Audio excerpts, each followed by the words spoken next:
Jesse, let us begin with descriptive statistics. Sure, Harry. What is descriptive statistics? Descriptive statistics is the branch of statistics that quantitatively describes features of a dataset.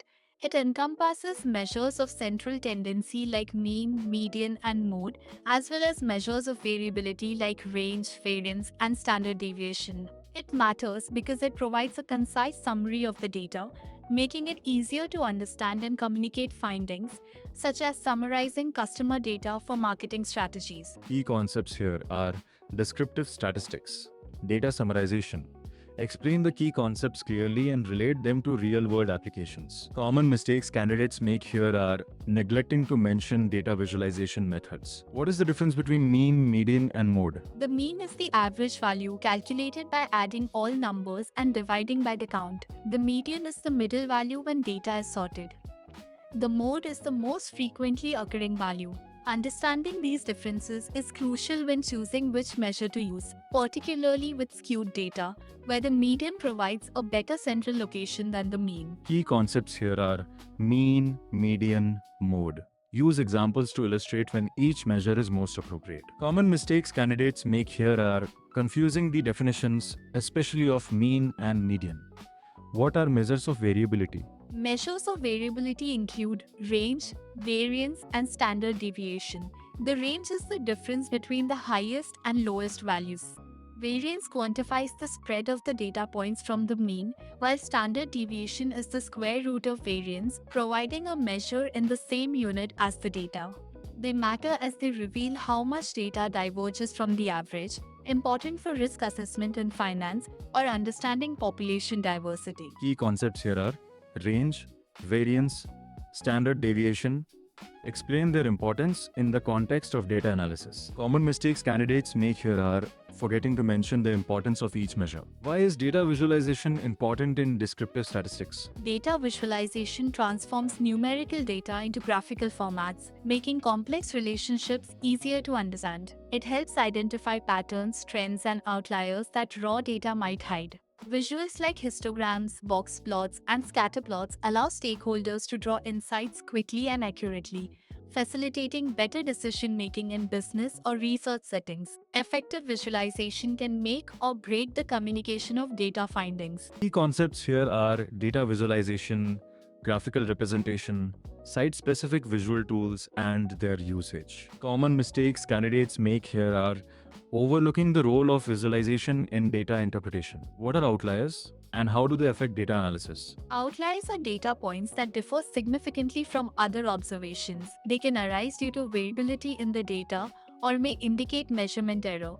Outliers can heavily skew results, affecting mean and variance, leading to misleading interpretations. Identifying and handling outliers is crucial for accurate data modeling and decision making, as they may inform unique insights or require further investigation. Key concepts here are outliers, data integrity. Discuss methods for detecting and treating outliers. Common mistakes candidates make here are ignoring the impact of outliers on statistical measures. Write a Python function to calculate the mean of a list of numbers. To calculate the mean, we need to sum all the numbers in the list and then divide by the count of the numbers. I will use a simple function to achieve this, paying attention to dividing by zero errors with an empty list. Here is the implementation. Python def calculate underscore mean numbers if len numbers equals 0. Return 0, return sum numbers by len numbers. Key concepts here are function definition, list operations. Ensure to handle edge cases like empty lists. Common mistakes candidates make here are forgetting to check for an empty list. Write a Python function to find the median of a list of numbers. To find the median, we need to sort the list and then check if the number of elements is odd or even. I'll implement this with error handling for an empty list.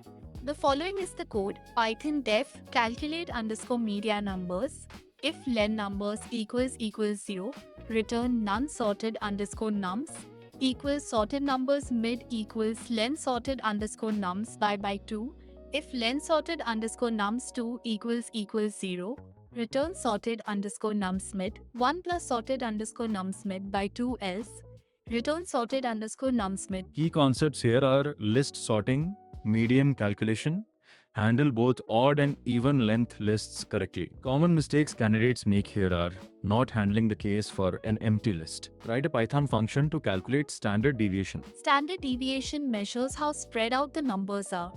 I'll first calculate the mean, then determine the variance by averaging squared differences from the mean, and finally take the square root.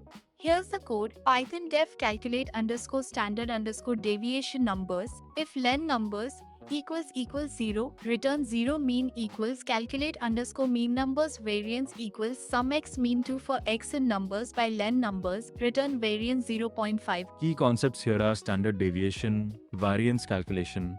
Ensure to use the mean in variance calculations. Common mistakes candidates make here are incorrectly implementing the variance formula. Write a Python function to identify outliers using the IQR method. Using the IQR method, I'll calculate Q1 and Q3 to find the IQR, then identify any values below Q1, 1.5 times IQR, or above Q3 plus 1.5 times IQR. Here's how it looks in code. Python def identify underscore outliers underscore IQ numbers. If len number is less than 4, return sorted underscore nums equals sorted numbers Q1 equals sorted underscore nums len sorted underscore nums by 4. Q3 equals sorted underscore nums 3 len sorted underscore nums by 4. IQR equals Q3. Q1 lower underscore bound equals Q1. 1.5 IQR upper underscore bound equals Q3 plus 1.5 IQR, return x for x in numbers if x less than lower underscore bound or x greater than upper underscore bound. Key concepts here are outlier detection, IQR method. Clarify the significance of using IQR for outlier detection. Common mistakes candidates make here are not sorting the list before calculating Q1 by Q3. Create a function to visualize data using a histogram. For visualizing data, I'll use the matplotlib library to create a histogram. The function will accept a list of numbers and plot the histogram while also allowing customization of bins. Here's the implementation: Python import matplotlib, pyplot as plt def plot underscore histogram data bins equals 10, plt his data bins equals bins plt. Title histogram plt, x label value plt, x label value frequency plt show. Key concepts here are data visualization, histogram. Mention customization options for the histogram. Common mistakes candidates make here are not importing the required library. That concludes the interview. Thank you, Harry. Subscribe for more insightful interview sessions. For such content, do like, subscribe, and share.